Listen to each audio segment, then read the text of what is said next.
In a multitude of people is the glory of a king, but without people, a prince is ruined. How do you think that this idea actually affects the way that kings and rulers of all kind behave? I mean, if you look at the vast kingdoms and their multitudes of people in their kingdom, you see them being more successful. You look at empires like Rome. You look at even Israel had a bunch of people for some time until they got into a civil war. But you look at any vast empire, the Mongols, the list goes down the line. The more people you have in your kingdom, the more likely it is prosperous and successful. Because I guess the amount of money, when you have a kingdom, you take tribute from people of all your subjects, and the people of the land have to pay you tribute in some way. That's the way I always understood it. Yeah, what this brings to mind is zoom in here a little bit. This reminded me of Romans 13, and I'm going to take this verse as my springboard to get political. I think, every tyrant, no matter how authoritarian, no matter how hard they are on the people, to some extent, they still have to be good to their people. You can't be totally evil and maintain your power. No matter how tyrannical somebody gets, the people still have to be fed. You can't raise an army, from people who are starving to death. You have to have enough food to keep them going, to build your weapons of war, to run your industry, and to man the army. So, even though you look like somebody like Stalin murdered millions of people because of his political policies, but he still managed to feed millions more. He still punished murderers, even though he was one. He still managed mostly to keep the peace within the Soviet Union, even though the people were oppressed. Paul wrote Romans 13. He wrote it to a mixed group of Gentiles and Jews in the city of Rome. And, I don't know who was the emperor at this time. Nero was the one who was famous during Paul's lifetime. And he was not a good guy. But during his lifetime, most Romans loved him. They thought he was a great ruler. And it's because he had policies that favored the economic growth of Rome. He brought lots of wealth. He brought, lots of good things to the Roman people, even though he himself was a depraved maniac. And if he had been totally evil, if he had, abused his own people, starved them, destroyed the economy, he wouldn't have lasted. The people would have rebelled. And that's true for every government.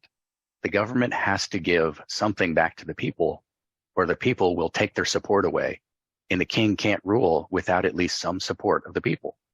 That is the ultimate source of every ruler's power, is the people that he rules over. Well, ultimately, the source of all power is God. But God puts the rulers over the people, and they derive their power, their ability to do anything from those people. And in our modern world, that is still true.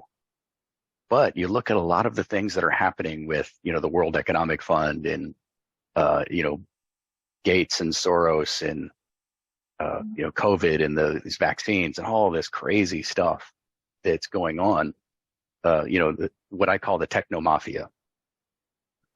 Big companies like Cisco and Microsoft and Apple and Facebook and Twitter, all of these companies actively colluding with each other and the government to control what people can speak and where they can go and even what they can think, because they get people when they're young enough that they can mold their minds and get people to believe things that are absurd.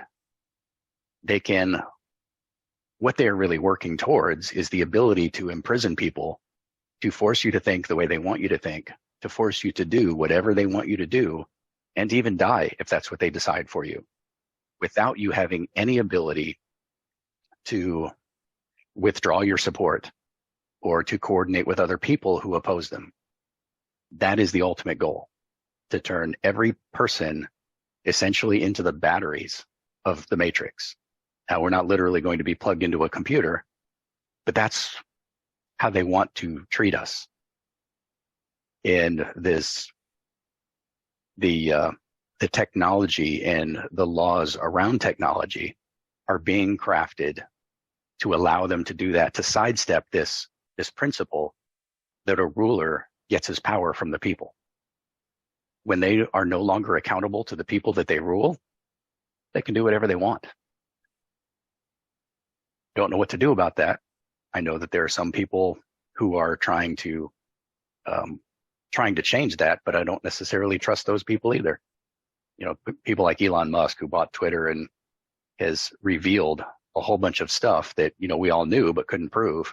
Well, he proved it. He showed it to us. Donald Trump, who I also don't trust, showed us a lot of things that were going on behind the scenes. We need those people to, even though they're not good people, we still need them to be able to fight that system. And, you know, ultimately this is in God's hand. God is going to, the whole world is under his control. He steers the course of history, not the United Nations or the World Economic Fund or any of those people. They are just tools in God's plan. But the world has the potential to become a very dark place in the near future. And there's not a whole lot the average Joes like us can do about it. I agree with you completely. The greatest prison, I think, to me, that I've seen in history or in any, is the prison of our own minds. If they can lock you up in your own mind, lock you up in situations, blackmail, internal struggles, with, I mean, all the medicines, the pharmaceuticals, if they can lock you up in so much of your own problems and occupy your mind, then they move on to the next person and the next person and the next person until they have almost everybody under the same situation where they're all feeding off of or they're desperate and they're willing to feed off of anything they can to survive. And I think that's when they got you. That's when they ultimately have got you. But here's the thing, though. Like you say, God is in control. God is the one who brings freedom and justice and light, reveals the darkness. It only takes a remnant. Even though the darkness gets darker, we have to get brighter. That's the goal for us as believers. Totally agree. And Paul was a light in the darkness.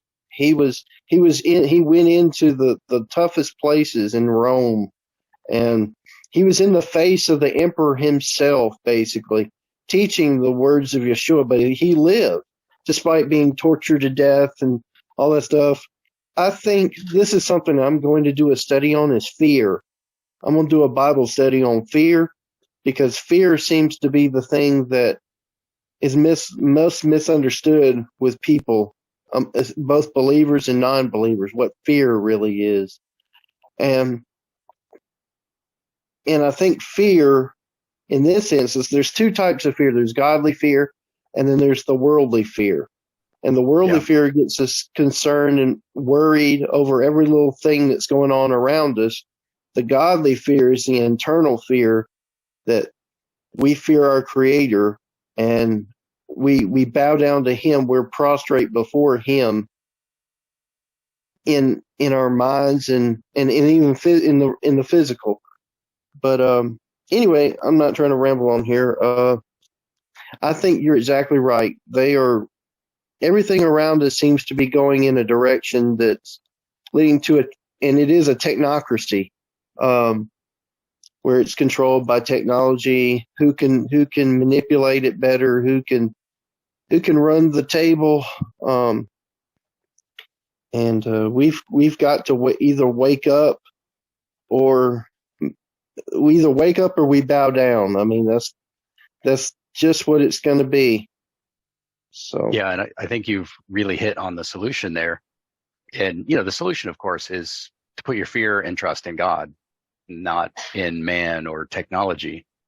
And, you know, when they try to control your mind, when they try to force you to believe things that are not true and to, you know, drug yourself so that you can't tell anymore, just to keep saying no.